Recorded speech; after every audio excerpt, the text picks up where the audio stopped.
Olá, amigos. Que a paz de Jesus seja constante em nosso lar.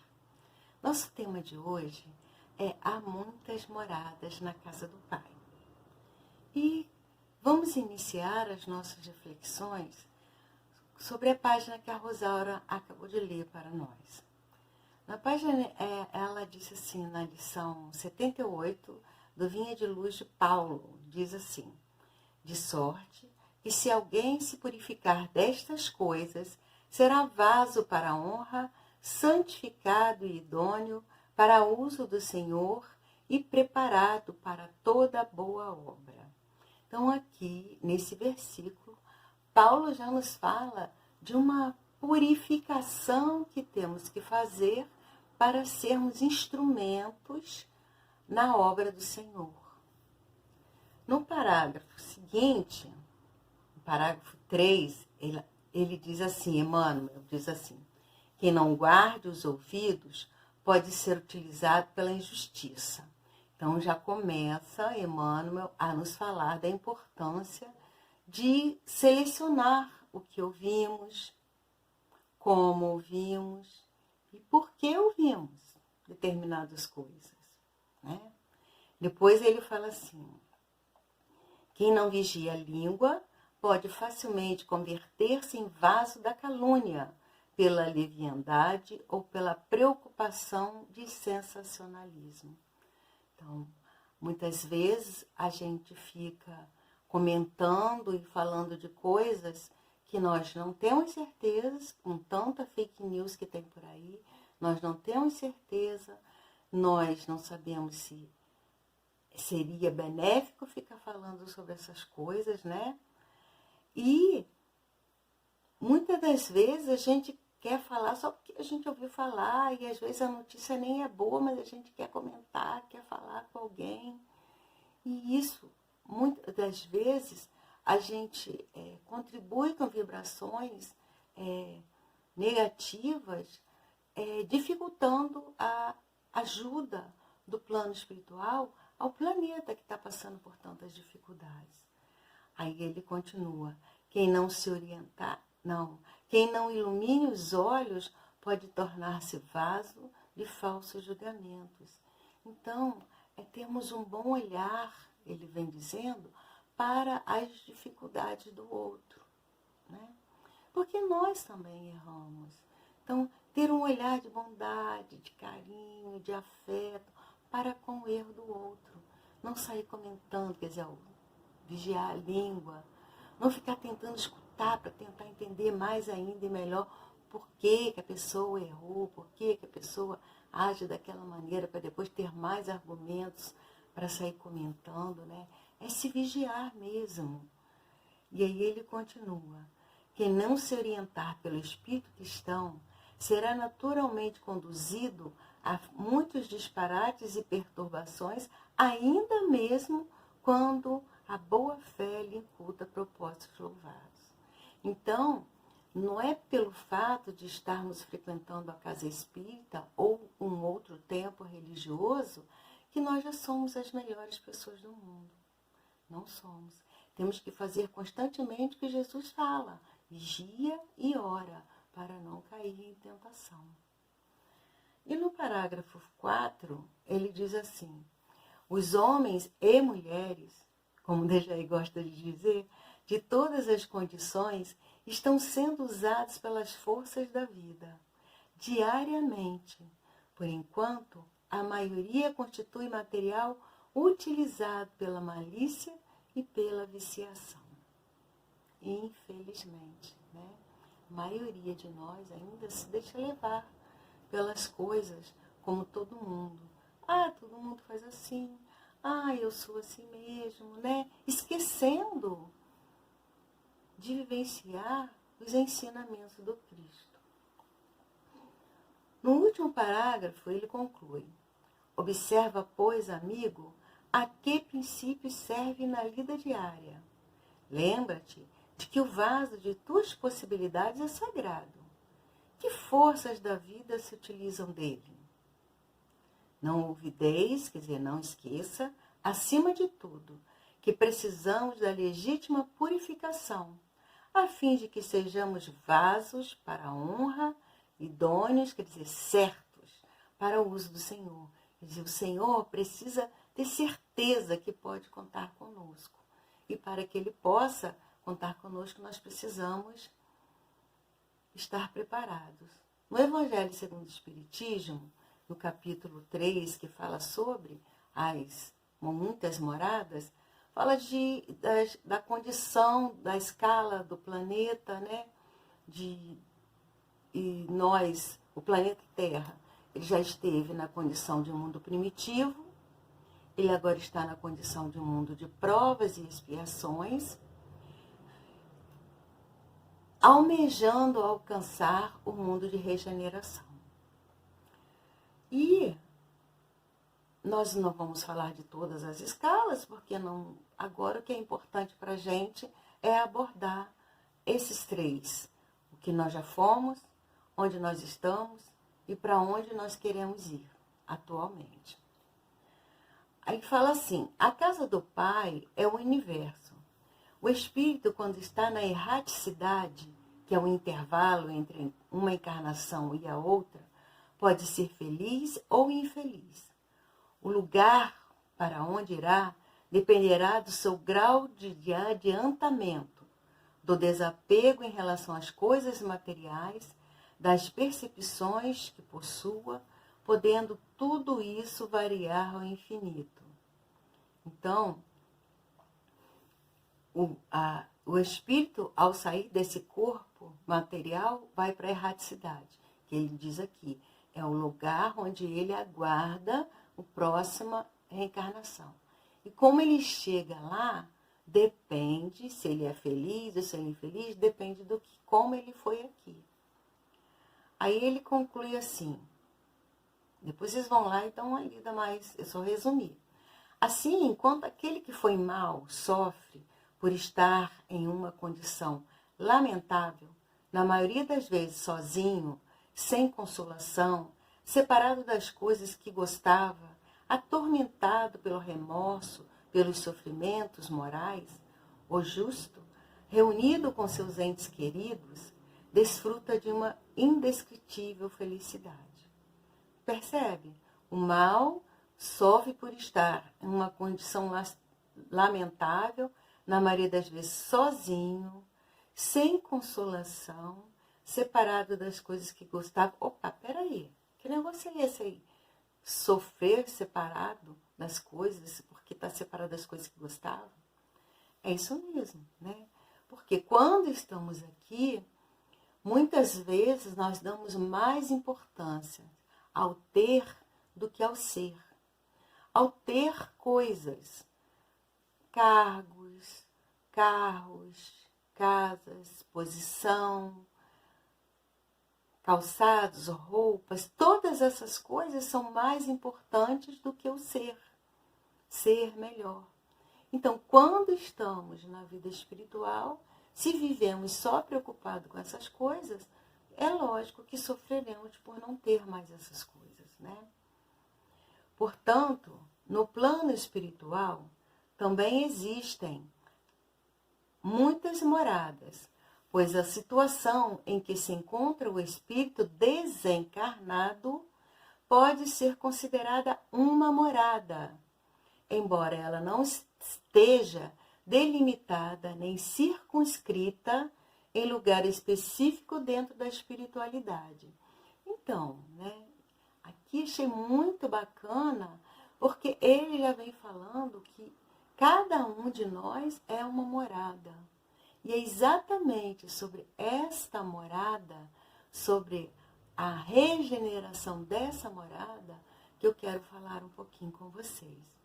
Aí nós vamos lá no livro Renovando Atitudes, do Hamed, psicografada pelo uma mensagem do Espírito Hamed. Então, que ele, na página, ele pergunta assim, o título da página, quem são regenerados? E eu achei muito legal a gente poder refletir sobre isso, né? Que o planeta está passando por uma transição, né? Desde que começou essa pandemia, as pessoas vêm falando dessa transição do planeta, que o planeta está se transformando, que o planeta vai estar melhor, que as pessoas estão melhorando, que o mundo está melhorando. Esta semana, eu estava assistindo um jornal, até estava no consultório médico quando a notícia foi dada, que uma cúpula foi formada de cientistas, pensadores, médicos, para estudar e dizer, pensar sobre como será o mundo após a pandemia. Nós temos percebido que a pandemia tem sim transformado pessoas, atitudes, mas também nós temos percebido que a violência, a corrupção, o crime, os vícios também estão potencializados. Tudo está muito. Então não vai haver uma transformação mágica. Acabou a pandemia, acabaram-se todos os problemas, o planeta já está regenerado. Não é bem assim. E é sobre isso que a gente vai falar um pouquinho agora. Ele diz assim, regenerados, né? Quem são regenerados? Regenerados são todos aqueles que aprenderam a compartilhar deste mundo, contribuindo sempre para a sua manutenção e continuação. E que ao mesmo tempo, por perceberem à medida que doam, sustentam com êxito esse fenômeno de trocas incessantes. É engraçado isso, né? Porque o Francisco de Assis, não sei quantos anos atrás, já havia dito que é dando que se recebe. Que quanto mais nós doamos, mais nós recebemos. Então, regenerado é aquele que sabe que ele precisa partilhar aquilo que ele possui. E que ao partilhar ele não vai ficar sem.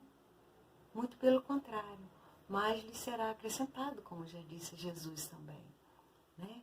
Então, regenerado são essas pessoas. Ele continua. Os regenerados sabem que ao mesmo tempo, sozinhos ou juntos, somos todos viajantes nas estradas da vida universal. Não somos todos caminheiros. Estamos todos aqui buscando com um objetivo de nos aprimorarmos, de sermos melhores. Qual é o objetivo do Espiritismo? A transformação do ser humano para melhor, ajudá-lo a progredir, a compreender que ele é isso. Ele é uma máquina em comum com todos. Ele é um conjunto, junto com todos. Ele não está sozinho. Ele é um caminheiro, mas para que ele possa chegar ao fim da jornada, ele precisa ajudar os outros a caminharem com ele. Regenerados, voltaram-se para si mesmos e descortinaram a presença divina em sua intimidade. E em vista disso, agora não buscam somente a exterioridade da vida, mas a abundância da vida íntima. Lembra lá no Evangelho que sofre porque estava apegado às coisas materiais? Então, o regenerado, ele já não se preocupa tanto em ter as coisas.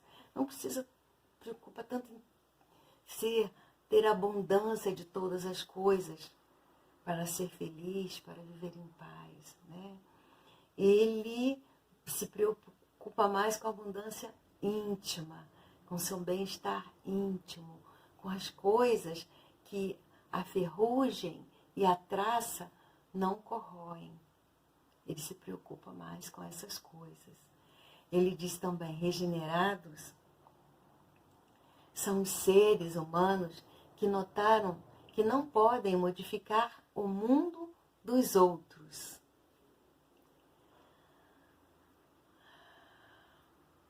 Mas apenas o seu próprio mundo. Que os indivíduos, lugares e ambientes não podem ser mudados e que as únicas coisas que podem e devem ser alteradas são as atitudes pessoais, reações e atos relacionados a esses mesmos indivíduos, lugares e ambientes. Olha que interessante, né? Que as únicas coisas que podem ser alteradas São as atitudes pessoais, reações e atos relacionados a esses mesmos indivíduos, lugares, ambientes de sua vida. Olha só que interessante. Eu não posso mudar o outro. Eu só posso mudar a mim mesma. E eu não posso alterar o planeta, as condições do planeta. Eu posso modificar, alterar o meu comportamento com relação ao planeta, com relação às pessoas, com relação aos animais, com relação à natureza. Então, como eu lido com os animais? Eu sou agressivo? Eu cuido, eu trato, eu me preocupo? Como eu lido com as pessoas que estão à minha volta? Como é esse relacionamento? Como eu lido com o ambiente? Eu me preocupo em cuidar do meu lixo? Eu não jogo papel no chão? Eu me preocupo com as condições da água, economizo água? Entendem que é uma coisa mais global, esse cuidado, né? Essa mudança está em mim. Se eu trato melhor as coisas que estão à minha volta, consequentemente as coisas que estão à minha volta vão melhorando. Percebem? Aí ele continua, o Hamed. Regenerados são os homens que adquiriram a habilidade de resolver suas dificuldades com recursos novos e criativos, usando maneiras inovadoras de solucionar os acontecimentos do cotidiano. E como nós temos visto isso, né? Pessoas que, por conta dessa pandemia que estamos vivenciando, se reinventaram, perderam seus empregos, tiveram dificuldades e buscaram meios de se renovar. A gente já tem percebido as novas formas de trabalho. Pessoas que estiveram lá embaixo, ficaram sem nada, que conseguiram buscar meios de fazer diferente, estão sobrevivendo com dignidade, com harmonia, buscando recursos dentro de si mesmo, sem prejudicar ninguém, sem fazer mal para ninguém. É isso, né, que nós precisamos refletir. Regenerados, descortinam horizontes novos, porque reservam no dia a dia algum tempo para se conhecer melhor, anotando ideias e sensações, a fim de esclarecer para si próprios o porquê de sentimentos desconexos, emoções e ações contraditórias. E aí isso me fez lembrar Paulo, quando ele disse: o bem que eu quero, não faço. O mal que eu não quero, esse sim eu faço. Porque, veja, sentimentos desconexos, emoções e ações contraditórias. Porque nós somos assim ainda. A gente acorda, faz a nossa oração, lê a nossa página, pede o amparo de Jesus e, no decorrer do dia, nós nos percebemos pensando com medo, com raiva, com ressentimentos, com inveja, com ciúme, com irritação. E isso nos deixa muitas vezes tristes, abalados. E é importante que a gente faça essas reflexões, que a gente não aceite estar nessa condição sem fazer nenhuma reflexão, sem pensar: por que agora estou com raiva? Por que eu fiquei tão triste? Por que me aborreci por essa situação tão simplória?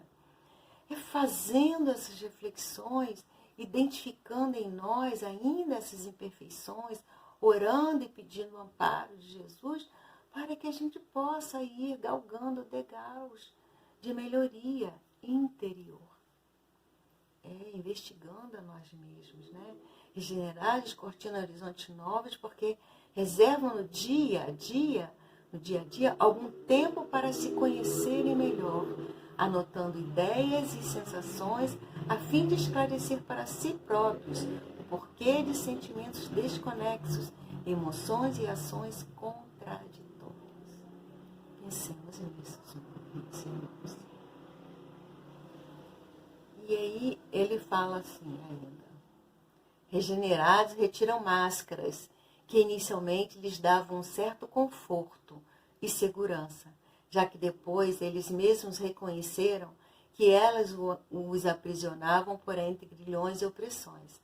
Então é preciso que nós nos encaremos frente a frente, que nós admitamos: sou imperfeito, tenho raiva, tenho ciúme, não consigo me controlar em alguns momentos, porque só assim nós vamos melhorar. Enquanto nós fingirmos que somos bons, que não temos raiva, que não temos egoísmo, que somos perfeitos, nós vamos continuar sofrendo. Nós vamos continuar com essas máscaras que nos atrapalham a ver quem somos de verdade. Só que quando retornamos para a erraticidade, para a vida, aguardando um novo processo reencarnatório, nós vamos nos deparar com nós mesmos. E aí não tem como ficar com máscara. Então é preciso que a gente comece a tirá-las agora. Regenerados, por fim, são reabilitados à luz das verdades eternas. Adotaram Jesus como sábio dos sábios e, por seguirem seus passos, fazem sempre o melhor. Então é sempre buscando, na presença de Jesus, através dos seus ensinamentos, nos fortificar para termos atitudes cada vez melhores. É trabalho de dia a dia. O Paulo, ele fez isso. Nas leituras dele, a gente percebe o quanto que ele lutou no dia a dia para ir se transformando, para ser o que ele representa para a gente hoje.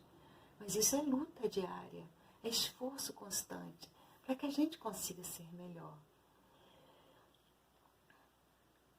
Então ele fala: reconhecem que o erro nunca será motivo de abatimento e paralisação, e sim estímulo e aprendizado.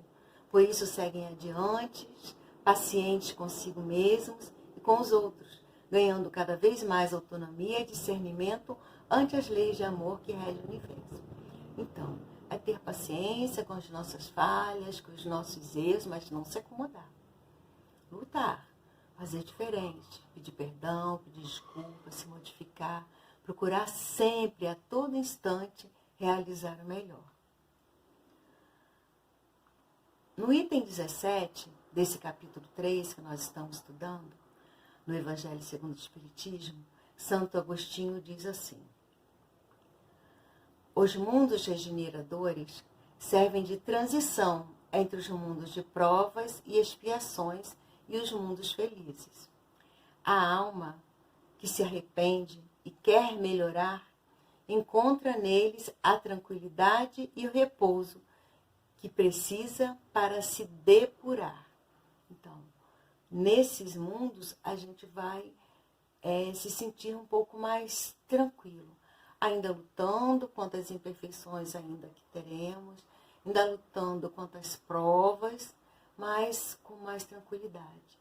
O bem vai estar mais forte, mais presente em nossas vidas.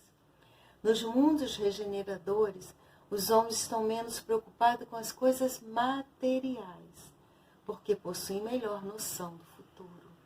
E sabem, né, que o futuro, esse futuro que é o futuro espiritual, nós não precisamos das coisas materiais, e sim das coisas que podemos carregar no nosso coração. Né? E aí Santo Agostinho diz assim, num outro item: contemplem o céu à noite, na hora do repouso e da prece, e nestes mundos incontáveis que brilham sobre suas cabeças, procurem aqueles que levam a Deus. Peçam a Ele para morarem depois que resgatarem suas dívidas na terra. Então, é sempre um processo de oração, de ação, oração e ação, oração e ação, ação no bem, para que possamos fazer com que este planeta seja realmente um planeta melhor. a regeneração do planeta começa no mundo interno de cada um de nós. O planeta não vai se transformar do nada, nem porque agora estamos sofrendo. O planeta vai melhorar com as nossas atitudes positivas, com as nossas atitudes no bem, com os nossos pensamentos, ouvidos, boca, olhar no bem. Muita paz a todos.